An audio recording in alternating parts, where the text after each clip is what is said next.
Mike Tyson had seen a lot in his lifetime: grueling battles in the ring, intense confrontations, and the kind of raw human aggression that most people would never come close to witnessing. But there were certain things, certain acts of cruelty, that ignited a fire within him like nothing else could. No matter how much he had learned to control his temper, no matter how many fights he had endured both inside and outside the ring, there were lines that, once crossed, awakened something deep inside him. It was meant to be a quiet evening, just another walk on the outskirts of town, a place where the roads were emptier, the air was fresher, and the weight of his past felt a little lighter.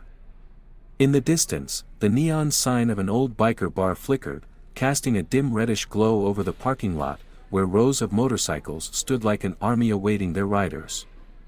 It was just another ordinary night, until he heard it. A sharp, desperate yelp, followed by the cruel laughter of men who found amusement in something that should never be funny. The sound cut through the stillness like a blade, raw, pained, and impossible to ignore. Mike's body went rigid.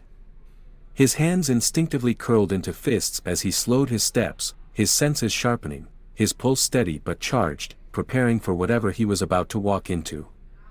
Then he saw them, 3 towering bikers, broad and rough-looking, wearing cracked leather jackets with patches from clubs he didn't recognize. They stood in a tight circle around a trembling pit bull, its ribs visible beneath its short coat, its eyes wide with fear as it tried to pull away from the thick chain wrapped around its neck. One of the bikers gave the chain a hard yank, making the dog stumble forward, while another delivered a sharp, casual kick to its side, laughing as the dog whimpered. The third just stood there, grinning, watching like it was some kind of sick entertainment. Mike stopped in his tracks. Took a deep breath. And then, in a voice that carried the weight of every fight he had ever won, every moment of rage he had ever learned to control, and every ounce of power he still possessed, he spoke. "That's enough." The laughter died instantly. The air, just seconds ago filled with taunting voices, turned thick with tension. And as the bikers slowly turned toward him, sizing him up, trying to gauge whether they were about to deal with just another guy who would walk away, or something far worse, one thought settled into Mike's mind with absolute certainty. They have no idea what they've just started. The laughter stopped the moment Mike Tyson's voice cut through the air. It wasn't loud, but it didn't need to be. It carried the weight of a man who had spent his life mastering control, not just of his fists, but of moments like this, moments where the air could shift from tense to deadly in an instant.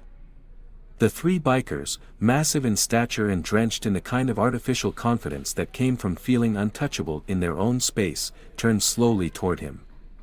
Their smirks lingered for only a moment, but there was something else now: hesitation, confusion, the kind of flicker in a man's eyes when he realizes the situation might not be as easy as he thought. Mike took another step forward, slow and deliberate, his eyes locked onto the pit bull that still stood between them, its body trembling, its ribs pressing against its thin coat, its chain rattling with every terrified movement. One of the bikers, the tallest of the 3 with a graying beard and an oil-stained vest, squinted at him, tilting his head. "You lost, old man." Mike didn't respond right away. He let the silence sit. He had learned a long time ago that sometimes, silence was the loudest thing in the world. Then, finally, he spoke. "Let the dog go." The night was still, but the air in that parking lot had turned heavy, dense, waiting for what was about to happen. Just moments ago, the laughter of the 3 bikers had echoed off the cracked pavement, cruel and unbothered, their voices filled with the cocky arrogance of men who had never had to answer for the things they did. But now, their laughter had been stolen from them, stripped away by the presence of a single man standing just a few feet away, his voice low but carrying the weight of a lifetime spent knowing exactly when to speak and how to make people listen. Mike Tyson had faced down legends in the ring, felt the force of punches that could drop lesser men in an instant, seen the wild desperation in the eyes of fighters who knew they were seconds away from losing. But what he saw in these bikers, it wasn't the same kind of fear. It was something different. It was hesitation. Because they still didn't know who they were dealing with. Not yet. But they were about to.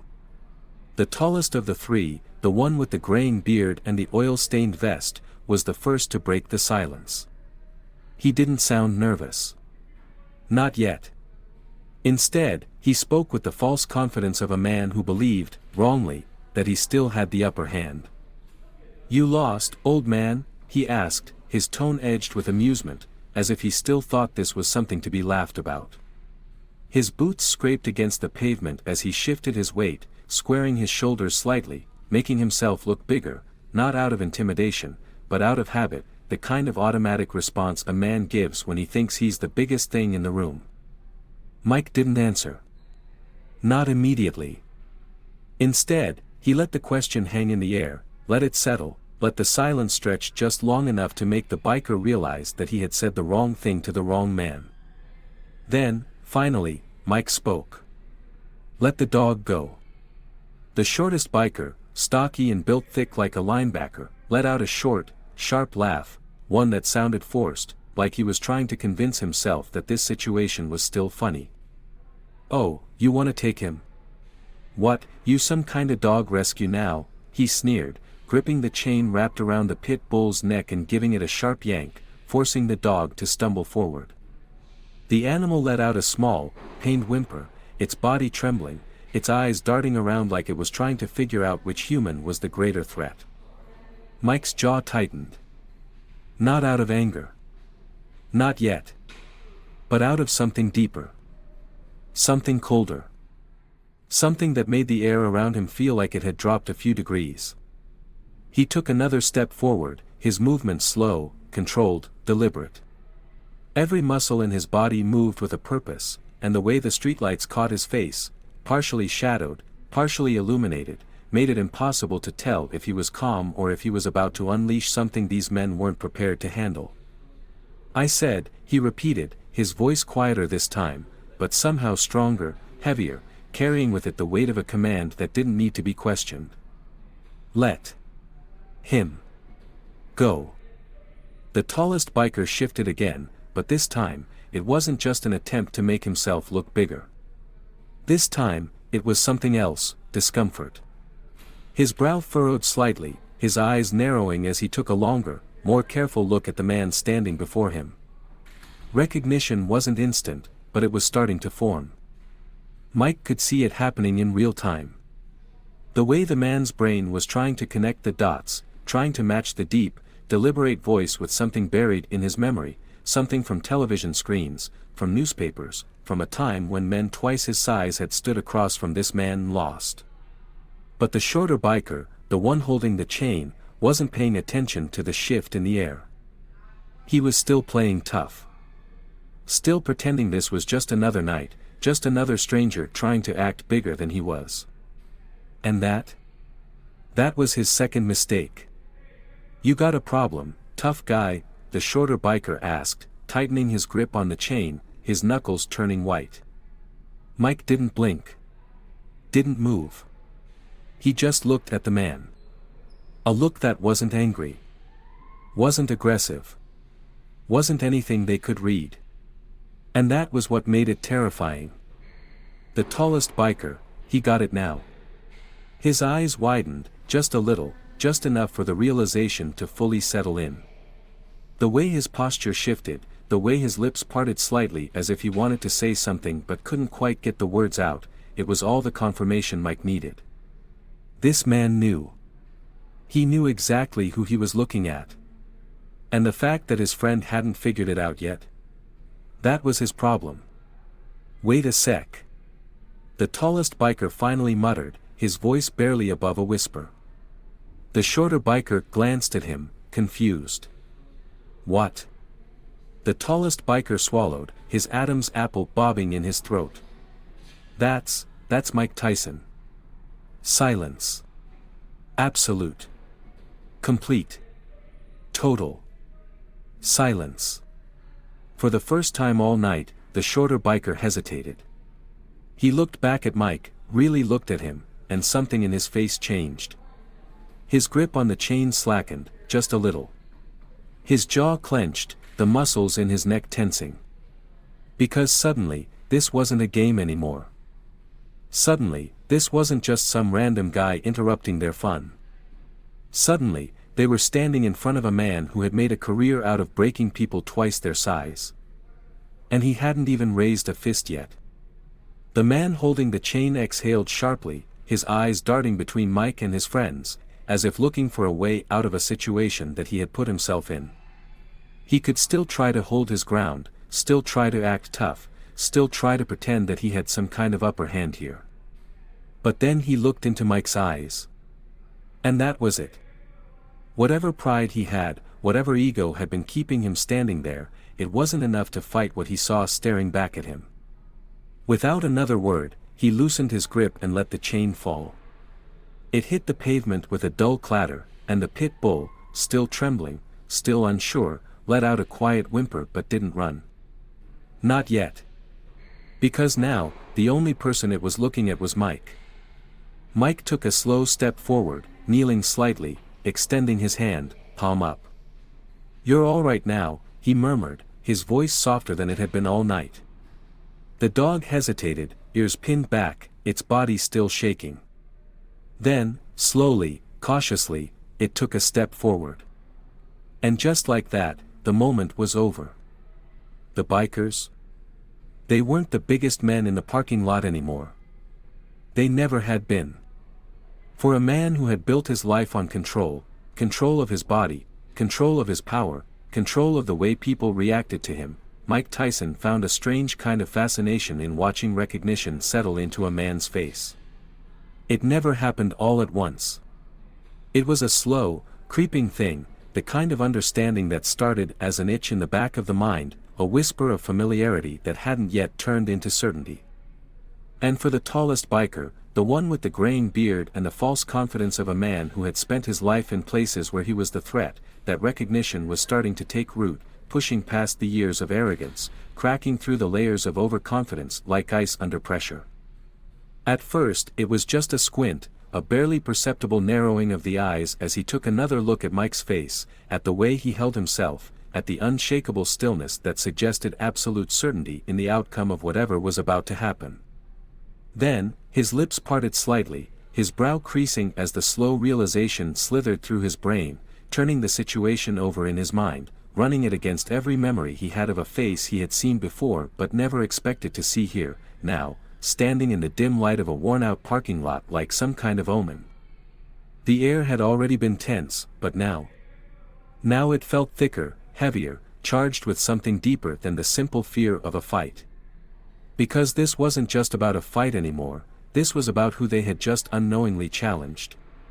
The shortest biker, the one still gripping the pit bull's chain, was oblivious to the shift. He was still playing his role, still standing there like a man who thought he was in control, unaware that his friend had just stepped off the edge of a cliff he hadn't even realized was beneath him. The tallest biker was the first to feel it fully, the first to step back, not physically, not yet, but in the way his expression softened just a fraction, in the way his fingers flexed slightly like he was testing his grip on something invisible, something slipping through his hands. He knew, but he hadn't said it yet. And then, barely above a whisper, barely more than a breath, he did. "Wait a sec." It wasn't loud. It wasn't even directed at anyone in particular. But it changed everything.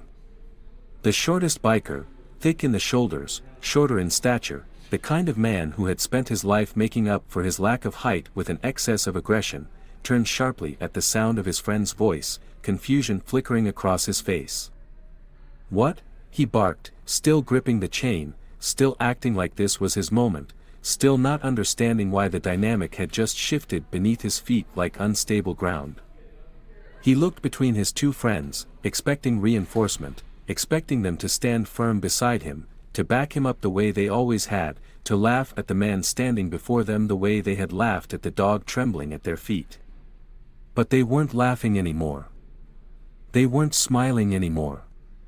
And that's when the first tendril of doubt slithered into his mind, wrapping itself around his confidence, squeezing just a little. Men like these, men who ran in packs, men who built their reputations on posturing, on standing tall in groups, on never backing down, they weren't strangers to conflict. They had been in fights before. They had won fights before. They had probably even beaten down a few men who had crossed them in the past. But this wasn't about a fight. This was about what happens before a fight. The unspoken energy between two men when one of them realizes, far too late, that he's standing in front of someone who doesn't play by the same rules, someone who isn't here to exchange words or empty threats or put on a show for an audience. And as the shortest biker looked at his friend, at the way the tallest one had subtly shifted his weight backward, at the way his knuckles had loosened instead of tightened, at the way he wasn't meeting his eyes, he felt it. The first flicker of something's wrong. The tallest biker swallowed hard, his Adam's apple bobbing in his throat, and in that instant, Mike knew. He knew what was coming next, knew the exact moment when the realization would transform into certainty. And sure enough, in the same unsteady, barely audible tone, the tallest biker muttered the words that sealed it. That's Mike Tyson. Silence. Not just a pause. Not just a hesitation. But silence. A silence so thick that even the pit bull, still trembling, seemed to feel it, its ears pinning back, its body lowering further to the ground as if it, too, understood that the energy in this parking lot had just changed forever. The shortest biker's grip on the chain twitched, his fingers flexing, his jaw clenching so tight that the muscles in his neck stood out. His mind was moving slower than his body, still trying to catch up, still trying to process the reality of what had just been said. "What the hell are you talking about?" he muttered, his voice a little less certain, a little less solid, but still clinging to the last shreds of his bravado. He turned back to Mike, and for the first time since this had started, he really looked at him. The stillness. The lack of emotion. The way he hadn't moved, not in fear, not in hesitation, not in anything resembling uncertainty. And that's when it hit him. That's when the name, spoken just moments ago, fully landed. His fingers loosened. Just slightly. The chain rattled. Just softly. He didn't let go, not yet, not completely, but he thought about it. And in that moment, that was enough. Because now it was his turn to hesitate. The tallest biker, the one who had recognized Mike first, the one who had been calculating, measuring, deciding, finally made his move. He took a slow, deliberate step back. Not much. Just enough. Just enough to send the message. Let the dog go. His voice wasn't as strong as Mike's had been. It wavered just slightly. But it was a command nonetheless. And this time, it wasn't directed at the pit bull. It was directed at his own friend. For a long, stretched-out moment, the shortest biker stood there, his fingers still wrapped around the chain, his knuckles white. He was still trying to hold on to the illusion of power, still trying to convince himself that this was his decision, that he wasn't being forced into anything. But the truth was, the decision had already been made for him. With a frustrated grunt, with a muttered curse under his breath, he let go. The chain unraveled. It hit the pavement with a dull clatter. The pit bull didn't run. Not yet. Because now, for the first time in who knows how long, it was waiting for someone else to tell it what to do. And that person was Mike. And only Mike. The silence that settled over the parking lot was no longer just an absence of sound but a presence in itself, a weight pressing down on everything and everyone, stretching between the towering figures of the bikers and the singular, unmoving force that was Mike Tyson, a man who had not raised a fist, had not needed to so much as tense a muscle, yet had already dismantled the carefully constructed illusion of dominance these men had spent their entire lives projecting. Just moments ago, the shortest biker had stood firm, gripping the pit bull's chain with the careless arrogance of a man who had never been given a reason to doubt his own control over a situation, but now, as his fingers tightened and flexed involuntarily against the cold metal links, as his friend stood frozen beside him, unsure, unwilling to acknowledge the truth that was creeping up their spines, he began to feel it, the slow, creeping realization that power was not something you declared. Not something you could claim with sheer size or force, but something that, when true and absolute, could be felt, could be known, could be undeniable, and in this moment, that power did not belong to him, or to any of the men standing beside him.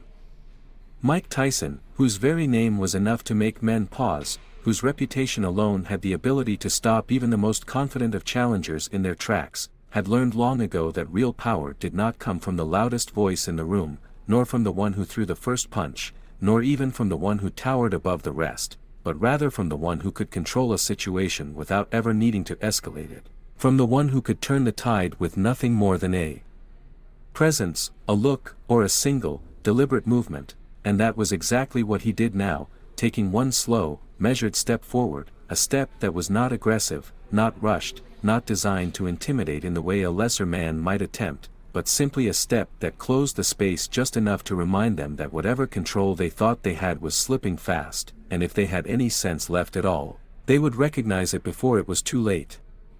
The chain in the shortest biker's grip clattered softly as his fingers twitched against it, his mind scrambling for an answer, for something, anything, to anchor himself to, but there was nothing left, because the game had already changed, the balance had already shifted, and the only question now was whether he was smart enough to see it. For all his size, for all his years of playing the role of the unshakable leader, for all the moments in which he had been the one others turned to for confidence, for guidance, for the illusion of invincibility that came with experience, the tallest biker now found himself faced with something entirely unfamiliar, not the fear of pain, not even the fear of losing, but something far worse, the fear of knowing, without a doubt, that he had just put himself in a situation where losing wasn't even an option, because there was no fight to be won, no way to reclaim what had already been taken from them the moment they had foolishly allowed their own arrogance to dictate their actions. His breath came slower now, more deliberate, as if his own body had begun to retreat before his mind could catch up, his feet shifting, his stance adjusting ever so slightly, not in preparation for a fight, but in preparation for a retreat, and though he had not yet spoken, not yet confirmed what had already settled in his chest like a weight too heavy to bear, it was only a matter of time before the truth slipped past his lips. Men who travel in packs, men who build their reputations on being the biggest, the loudest, the most untouchable in whatever space they occupy, do not break easily, do not allow the image of their strength to falter without resistance, and yet, as the tallest biker took that one small step back, the first crack in the armor had formed, spreading like a fracture through the foundation of everything they had relied on to keep themselves feeling safe, feeling powerful, feeling in control, because now, the illusion had been shattered, and if he was stepping back, if he, the one they followed, the one they looked to in moments like this, was retreating, then what did that mean for the rest of them?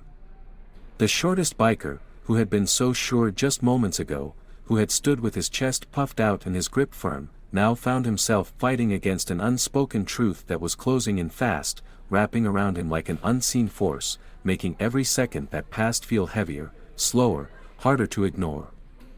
Even now, even as the energy around him shifted, even as the unshakable confidence he had clung to so tightly began to slip through his fingers like sand, the shortest biker still held on to what little pride he had left, still tried to play the role of the unbothered aggressor, still clung desperately to the idea that he was the one in control, that he was the one deciding how this ended, but it was a lie, a paper-thin illusion that could not hold against the weight of the reality pressing down on him.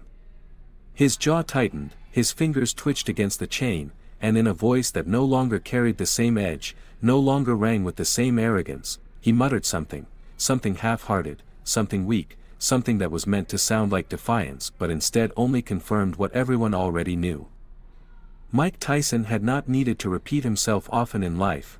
When he spoke, people listened, not because they were afraid of what he might do, not because they feared his wrath, but because they understood that when a man like him spoke, it was not out of anger, nor out of ego, nor out of a need to prove anything, but because his words were final, because he was not a man of unnecessary threats, but a man who knew that true control came not from force, but from certainty, from the knowledge that he never had to prove himself to anyone.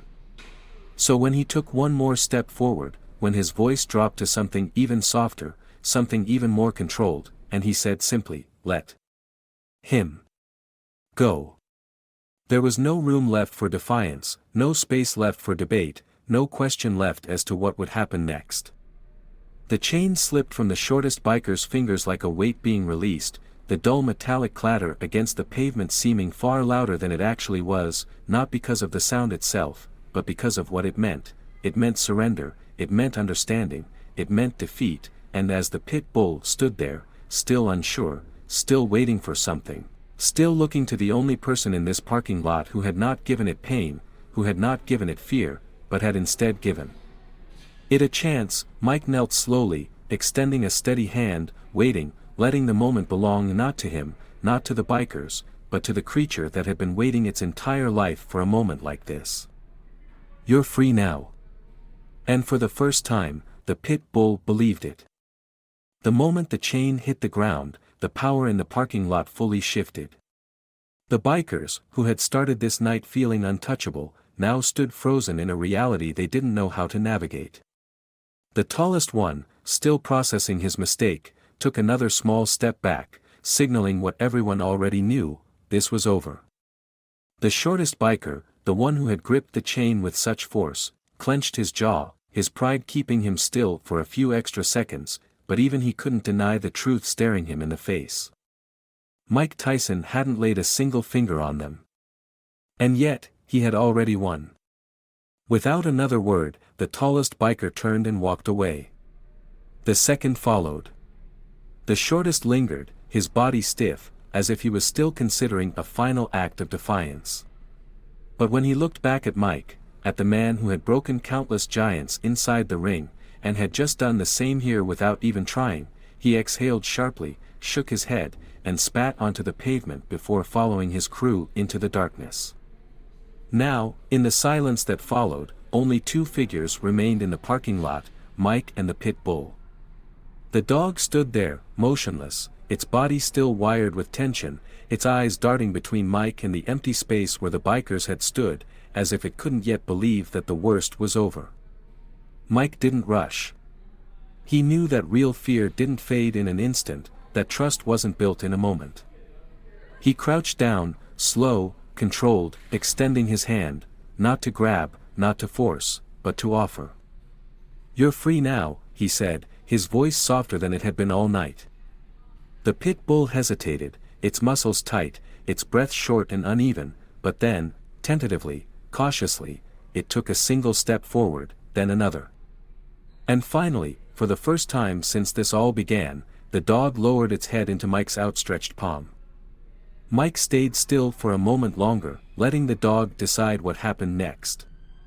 And when the pit bull, still thin, still scarred, but no longer trembling, nudged its head into his palm and let out a quiet, shaky breath, he knew. This wasn't just a dog anymore. This was a survivor. And survivors? They didn't get left behind. Mike stood up, gave the dog a gentle pat, then turned and started walking. He didn't say anything. He didn't need to. Because without hesitation, the pit bull followed. Mike had been in countless fights in his lifetime, had faced down men built like war machines, had spent years learning how to control his power, his rage, his presence. But tonight had been a reminder of something he had always known: real strength wasn't in the fists you threw, but in the moments you never needed to raise them. As he and the dog disappeared into the night, the parking lot was left exactly as it had been before, silent, empty, unchanged. Except for the three bikers who would never forget the night they learned what real power looked like.